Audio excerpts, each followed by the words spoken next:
My thesis exhibition consists of two main components: Collectors, my family history graphic novel, and my illustrated journal. These two books are displayed on music stands in front of either wall.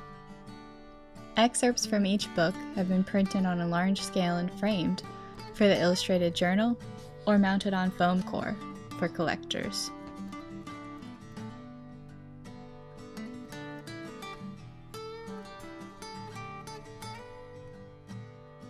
We've always been collectors, the running joke in our family being, if one's good, 10's better.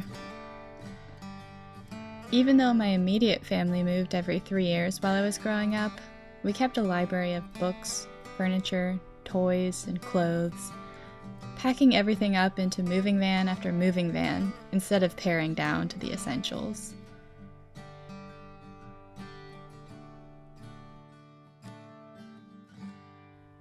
Maybe keeping the same things was a way to stay connected to who we were, despite the constant reinvention that moving necessitates.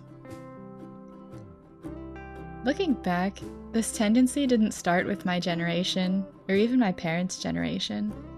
My grandparents were and are collectors in a more literal sense. Chiming clocks that played different songs and were set minutes apart from each other filled my grandparents' home with near constant sound. Paintings, cookie jars, and figurines were collected and displayed prominently.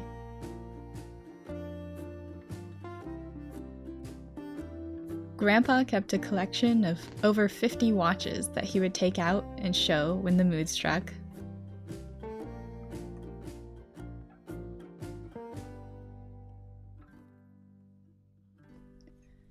Large families on both sides, our houses were always filled with a collection of people, not only relatives, but friends, neighbors, spouses, boyfriends, girlfriends. There's always a lot of everything. As I've developed my art practice, I've developed a sense of collecting within my pieces.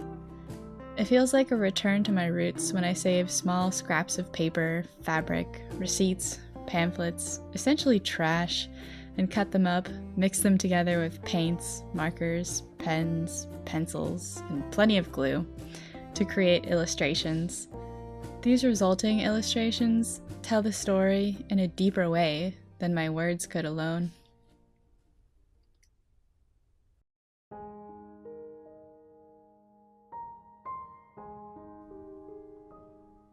I spent the summer of 2019 interviewing my family members about their lives, setting up video and audio recordings, scanning in family photo albums, and taking other reference photos. I wanted to capture the mythology of my family's history from a relatively recent point until present, rather than diving into genealogy. I was more interested in what life was like for my grandparents and parents than to see how far back I could trace the line, wanting instead to get a sense of what life was like in the 20th century, how they lived, how the stories that were family legends really came to occur. So many threads connect us all, so many themes to our narratives coincide in impossible ways. I wasn't sure where to begin to tell them.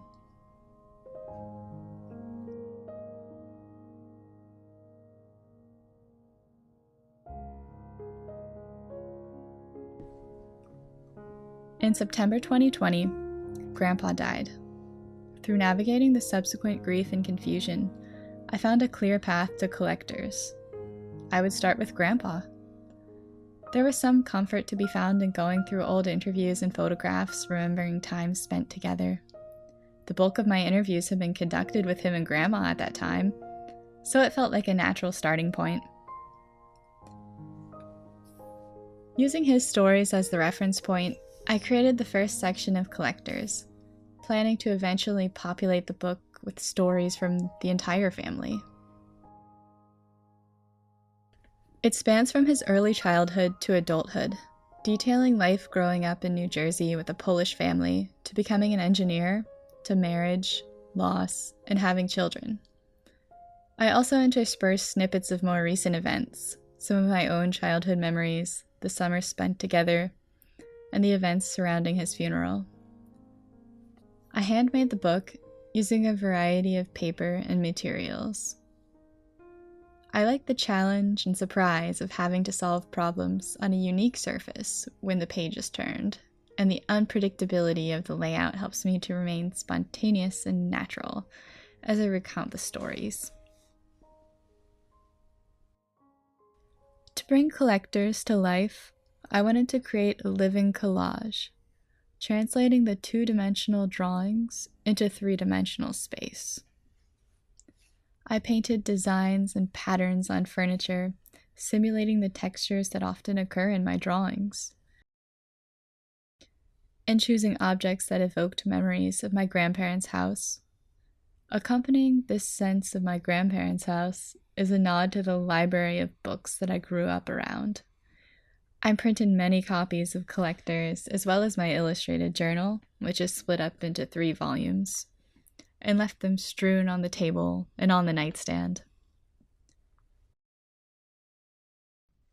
Humor is a big part of my family's culture, so I worked in bright colors, using playful marks and fabrics cut out and collaged on the recliner, hoping to create a warm and inviting atmosphere, like going into your own grandparents' home.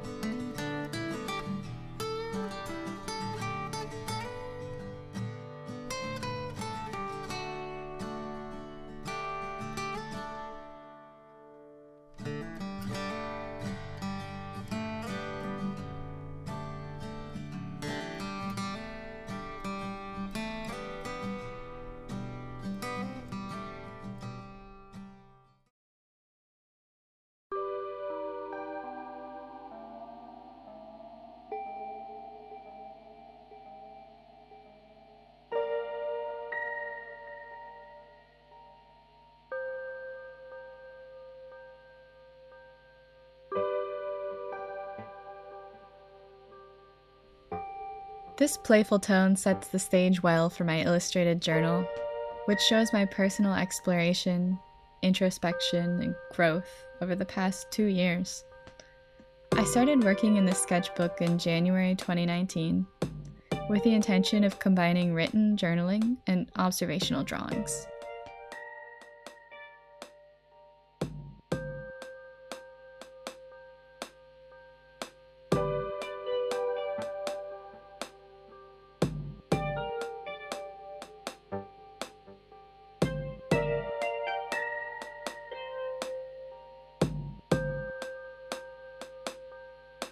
This method allowed me to focus more clearly on the small aspects of life that I would experience and often overlook, and instead magnify them. Often, people, including myself, will use the word mundane to describe my subject matter. Its negative connotation bothers me, since it insinuates that the subject matter is something unimportant and meaningless. But I find great meaning in the mundane, the everyday, the small stories, the anecdotes of the grocery store, a chat with a friend, a walk in nature, are the building blocks to the experience of life. I could never capture fully what it's like to be alive, but I could show a piece of it so specifically that you could just imagine what it must have been like for me to exist in that moment, at that place.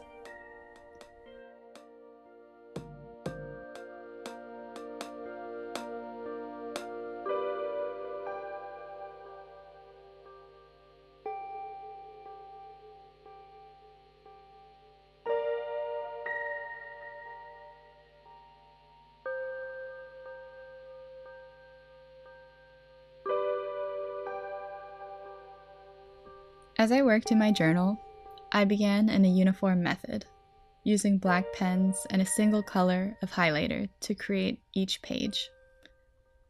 I blocked out different sections of the compositions, assigning them to different textures and values, with one texture being small, handwritten words documenting my thoughts.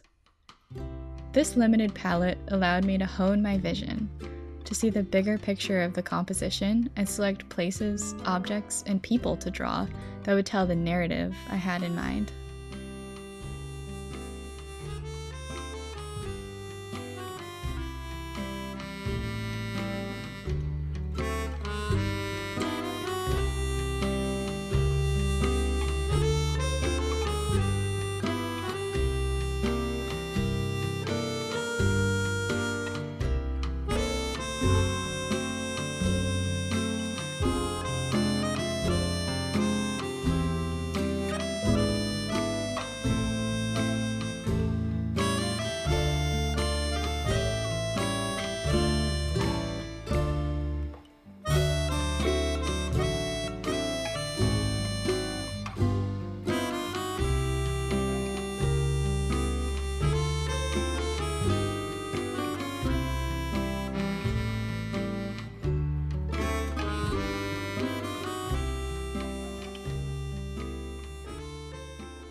After a while, I began to stretch out the limits I had placed on myself and incorporate more techniques to my journal.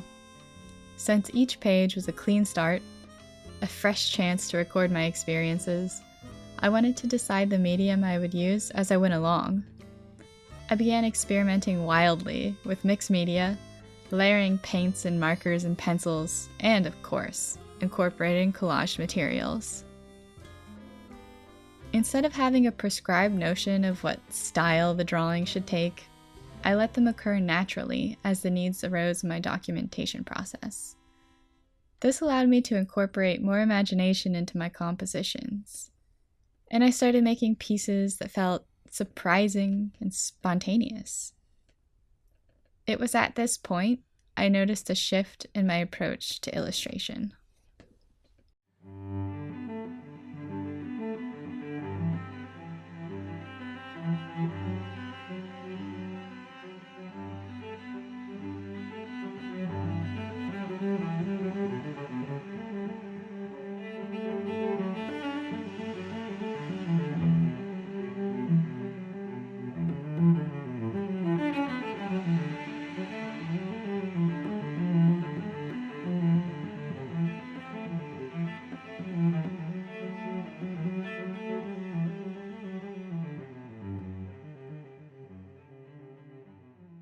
Once school closed, life slowed down. People made bread, sewed masks, cleaned their basements. For me, life still has yet to pick back up to the pace it used to be. With time stretching so long in front of me, the urgency and the need to fit into a specific view of art melted away. I didn't worry so much if I was doing the right thing in my work, instead letting my instincts guide me in my goal. The goal that's always been there, to share stories with others.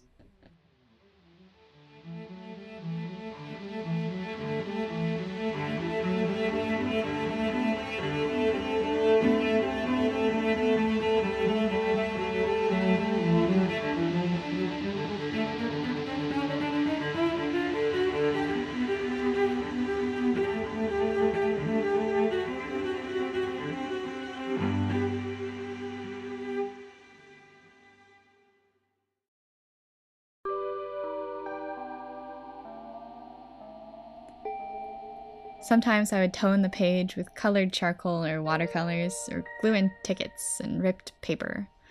Before starting a page, challenging myself to respond to the accidental environment already occurring, building further off it. I began to spend more time on each drawing, layering materials on top of materials to get the colors, values, and textures just right.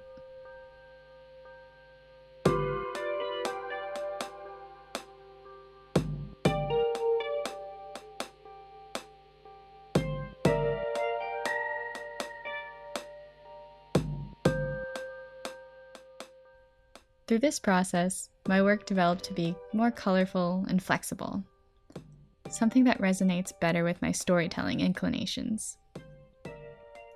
I like to have a casual approach to writing, as if I'm speaking to a friend, which sometimes results in personal information being brushed on. I don't mind that, and I think the small size of my handwriting and the cramped in, sometimes sideways or scrawling words create a puzzle for the reader to solve, which leads to a sense of intimacy, like peeking into a diary. If I didn't want to be understood, I don't think I would have become an artist. My mom said, in one of the wrap-up interviews I was doing after a return from Grandma and Grandpa's house, "Doesn't everyone want to tell their story?" I agreed, but David said, I'd rather tell a better one. As funny as that is to me, I think the best stories I have are the ones that I have firsthand experience with.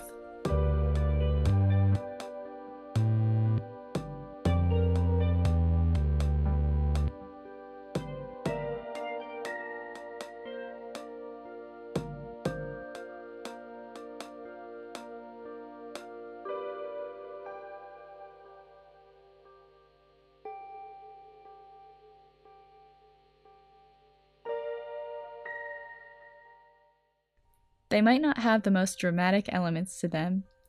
They may deal heavily in the mundane, but my hope is that they allow you to see life through my eyes.